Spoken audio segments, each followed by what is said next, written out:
In partnership with the Commission on Higher Education or CHED, DepEd, and TESDA, we are launching the Bagong Pilipinas Merit-Based Scholarship Program or BPMSP. Ang presidential son na si Ilocos Norte 1st District Representative at House Majority Leader Sandro Marcos ang nagrepresenta sa kanyang ama na si Pangulong Ferdinand Marcos Jr.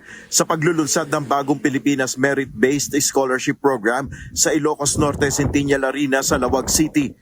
Sa mensahe ni Pangulong Marcos na binasa ng kanyang anak, sinabi ni PBBM na mabibigyan ng scholarship program ang top 5 graduates sa kada senior high school sa buong Pilipinas. Ayon kay Pangulong Marcos, nakaayon ang bagong scholarship program na ito sa National Development Plan ng pamahalaan kung saan pupunan nito ang kakulangan ng mga manggagawa sa mga prioridad na sektor sa bansa.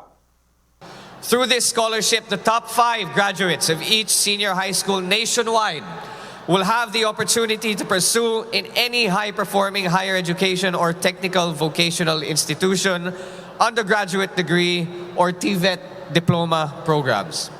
These programs shall be aligned with our national priority sectors based on our country's real and urgent needs that, if left unaddressed, would hold back national development. Ayon sa CHED, ang mga kwalipikadong estudyante ay mabibigyan ng pagkakataon na mabigyan ng scholarship sa mga itinuturing na priority degree programs, kabilang na ang education, healthcare, engineering, agriculture, digital technology, creative industries at financial services. Libu-libong slots ng scholarship ang bubuksan sa taong ito. Beginning academic year 2026-2027, 20,000 scholarship slots will be opened nationwide. Kanina, lumagda ang Commission on Higher Education, Department of Education at Technical Education and Skills Development o TESDA para sa pulisiya at panuntunan sa pagpapatupad ng bagong scholarship program.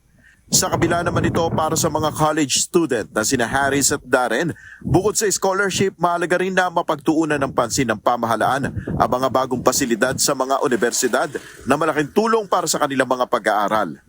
Ang pinaka-hinihiling po namin as Bachelor of Science in Electronics and Communication Engineering is better facilities po na makakatulong sa amin in terms of technologies.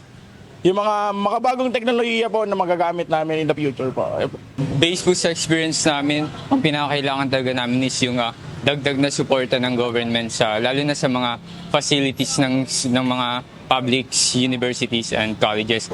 And sa ngayon po kasi medyo nako-compromise yung quality ng education namin kasi may mga kulang pa kami na may mga kulang pa sa mga pangangailangan namin na hindi na I think dapat pang bigyan ng suporta ng government. Nel Maribuho, UNTV News and Rescue, Diyos ang aming sandigan, serbisyo publiko ang aming pinahalagahan.